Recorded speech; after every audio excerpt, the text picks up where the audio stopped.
Hey guys, welcome to Hip Hughes History. We're going to do Manifest Destiny in 5 minutes. So stick around, here we go. Giddy up for the YouTube learning, Manifest Destiny.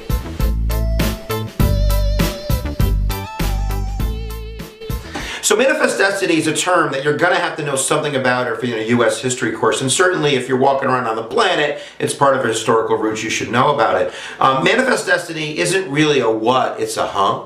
It's a huh in the sense of that it was really never written down. There's no written policy, there's no law, there's no amendment, there's nothing in the Constitution that really says anything about Manifest Destiny. Manifest Destiny is actually a word that originates from a reporter. It's always the reporters. John O'Sullivan, I think in the 1840s, basically writes about Manifest Destiny as it relates to, I believe, the Mexican War. Kind of this idea, and there's really kind of 3 parts of Manifest Destiny. Number 1 is really this sense of kind of privilege, of kind of like thinking as white European Americans in the early 1800s, that we were somehow kind of on a venture that was kind of providence, that was kind of God's light on earth. And if you see the picture, you can see it quite clearly in the painting that there's like an angel hovering over us because we're special in that sense. There's also, I think, this drive, it's like Jacksonian democracy, or maybe it's old Europe, but this kind of idea that we are kind of spreading democracy and really in an agrarian way, that we're going to be able to kind of revive old Europe before kind of this big city life and really kind of have like a democracy on the farm and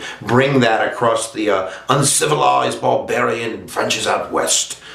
Yeah, okay. And I think the third one is that it's inevitable, that it's in the cards, it's the destiny part, that there's no stopping it. There's no stopping us now. I'm not singing for you. And I think you blend those 3, and I think that it's just kind of like a self-fulfilling prophecy. I mean, you have to realize that it's not universally supported in the country. It's really a democratic idea. Maybe it's the expansion of slavery. But the Whigs and Northerners were always a little hesitant about moving out west, and I think really, I don't know why, but they were.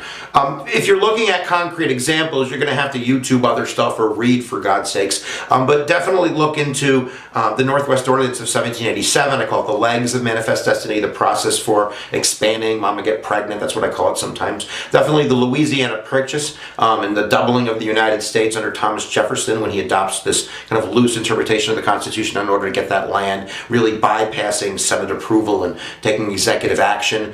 Who says presidents never use executive action? Definitely the annexation of Texas is a big deal. The Mexican secession from the Mexican War. We bound 7 babies out of that sucker eventually. I'm not going to list all 7. Let me see if I can do it really quick. You got California, you got Nevada, you got Utah, you got New Mexico, you got parts of Colorado, you got parts of Wyoming, and maybe Arizona. Maybe I said one twice, but that's definitely a big win. The Oregon Treaty up in the Northwest.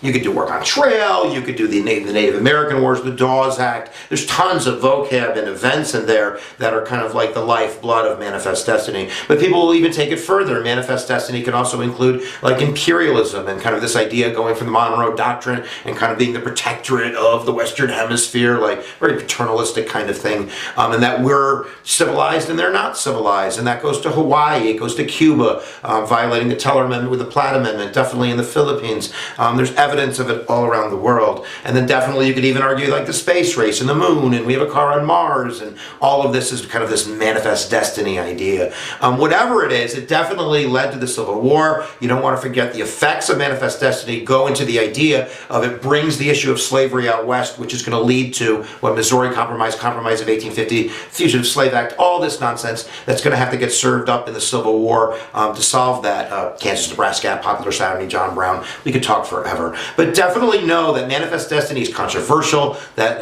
not all Americans were behind it, but it's definitely something that occurs in the mind of, I guess, nationalism or spirit, whatever you want to call it, and it's definitely going to draw blood. You know, Manifest Destiny leads directly to the dismantling of the Native Americans and putting them on reservations, the Mexican War. We could talk like that forever.